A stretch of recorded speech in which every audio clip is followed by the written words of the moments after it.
പ്രിയമുള്ളവരെ, വടകര പാർലമെന്റ് നിയോജക മണ്ഡലത്തിൽ ഞാൻ ഇടതുപക്ഷ ജനാധിപത്യ മുന്നണി സ്ഥാനാർത്ഥിയായി മത്സരിക്കുന്ന വിവരം എല്ലാവരും അറിഞ്ഞു കാണുമല്ലോ. ഇത്തവണ വടകര പാർലമെന്റ് മണ്ഡലത്തിൽ ഇടതുപക്ഷ ജനാധിപത്യ മുന്നണി വലിയ ഭൂരിപക്ഷത്തോടെ വിജയിക്കുമെന്നാണ് പ്രതീക്ഷിക്കുന്നത്. പാർലമെന്റ് നിയോജക മണ്ഡലത്തിലെ വികസന പ്രവർത്തനങ്ങളും നമ്മുടെ കേരളത്തിൻ്റെ പ്രശ്നങ്ങളും ഇന്ത്യൻ പാർലമെൻറ്റിൽ ഉന്നയിക്കുന്നതിന് നിങ്ങളെന്നെ തിരഞ്ഞെടുക്കുന്ന പക്ഷം ഞാൻ തയ്യാറാകും. MLA ആയിരുന്നപ്പോഴും മന്ത്രിയായിരുന്നപ്പോഴും ജനങ്ങളുടെ കൂടെ നിന്ന് അവരുടെ പ്രശ്നങ്ങൾ പരിഹരിക്കാൻ ആത്മാർത്ഥമായി ഞാൻ പരിശ്രമിച്ചിട്ടുണ്ട്.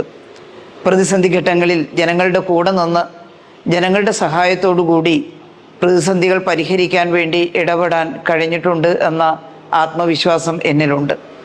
അതുപോലെ തന്നെ വടകരയുടെ MP ആയി തിരഞ്ഞെടുക്കപ്പെട്ടാൽ നമ്മുടെ നിയോജക മണ്ഡലത്തിലെ കൃഷിക്കാരുടെയും തൊഴിലാളികളുടെയും സാധാരണക്കാരുടെ എല്ലാം, വിദ്യാർത്ഥികളുടെ, സ്ത്രീകളുടെ എല്ലാം പ്രശ്നങ്ങൾ പരിഹരിക്കുന്നതിനുള്ള ഇടപെടലുകൾ എൻ്റെ ഭാഗത്തു നിന്ന് ഉറപ്പായിട്ടുമുണ്ടാകും.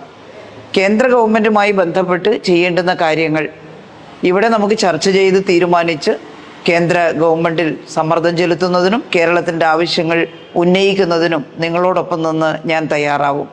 നിരവധി വികസന സാധ്യതകളുടെ മണ്ഡലമാണ് വടകര. അതിൻ്റെ വിശദമായിട്ടുള്ള ഒരു ചർച്ചയും തീരുമാനവും തെരഞ്ഞെടുപ്പിന് ശേഷം നമുക്ക് നടത്താം. അതിൽ ഓരോന്നും സാധ്യതമാക്കുന്നതിന് നമുക്ക് ഒരുമിച്ച് നിന്ന് പ്രവർത്തിക്കാം. ഞാൻ നിങ്ങളോടൊപ്പം എന്നും ഉണ്ടാകും.